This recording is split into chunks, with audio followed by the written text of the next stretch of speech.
There had this car and a 37 Ford two-door that he ripped the doors and fenders off of, and he made dune buggies out of them. That's Oh, wow. called dune buggies. Wow, beautiful. And I drove that before I went into service. Wow. And this was a handmade bridge across the creek there that drained from Silver Lake into Lake Michigan. And golly sakes. Here you are, Yep. island kids, and there Yep. you are next to your Sherman. Yep. Right.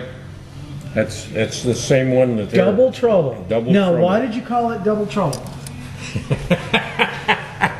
The captain said the same damn thing.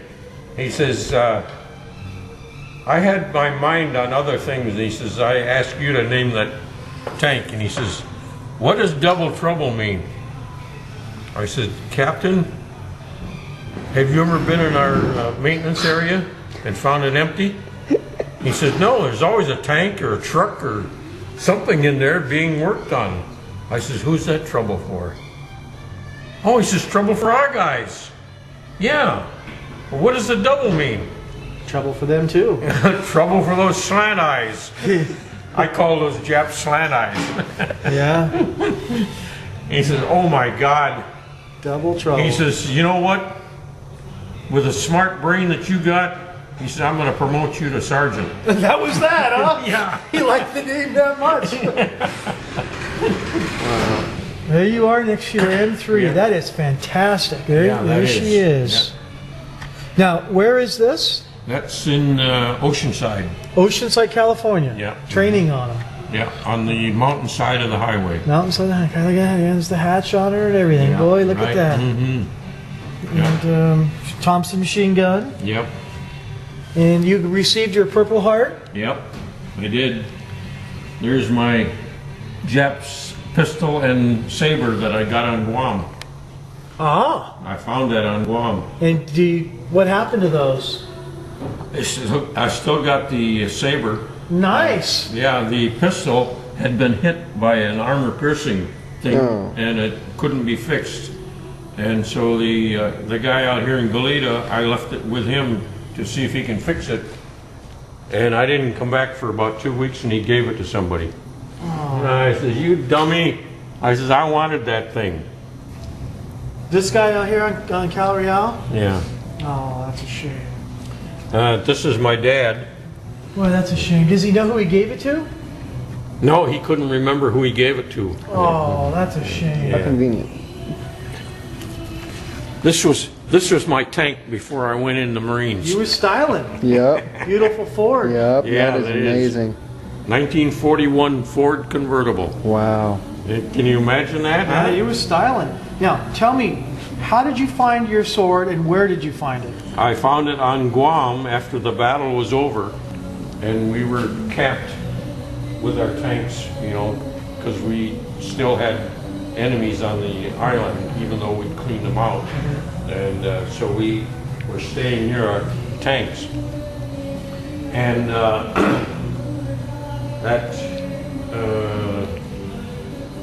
what was it you asked me? The samurai sword. Oh, Where samurai you sword. found Oh yeah, I wandered around in the area where there were a bunch of trees and things, and these guys, these Japs had hidden in these trees, and they were big trees like this, you know, and they had a lot of limbs hanging down to the ground and everything.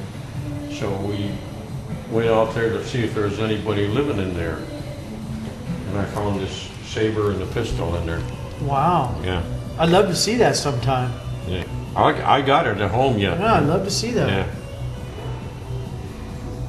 And who is this gentleman giving you your Purple Heart? He's a major, and he was stationed there.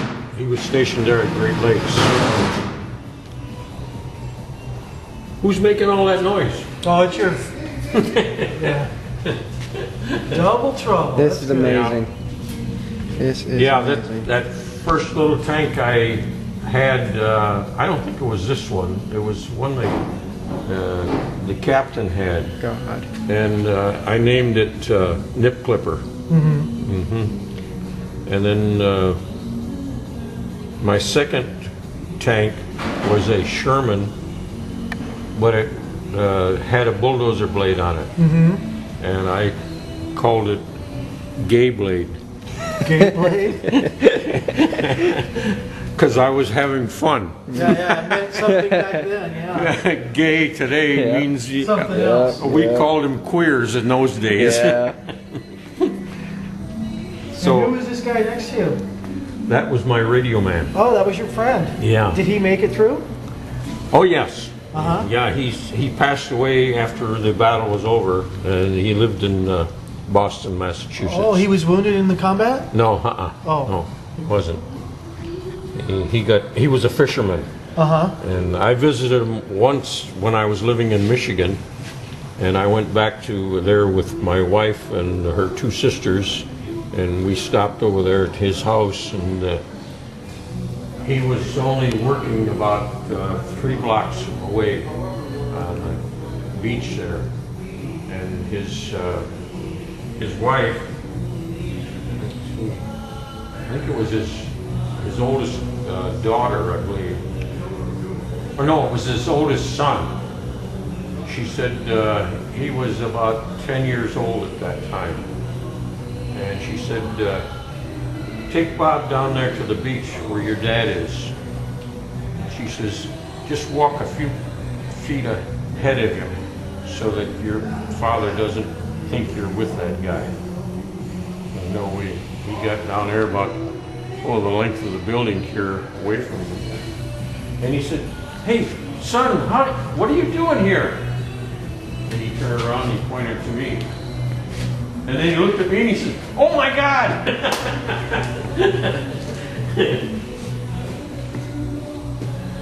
Yeah, I had a lot of fun driving this car and this. Yeah. Well, I only drove this once. I had a 2-door 37 Ford, and it had single tires on the front and duals on the back, and it was oversized tires on it, and they had the doors and fenders off of it, and I could get 4 people in there, and it cost them I think it was 50 cents a piece at that time to get a ride in the car and go out on. And it took about an hour to take them up on the sand dunes, you know. And I really liked that job, and I think it taught me about driving a tank.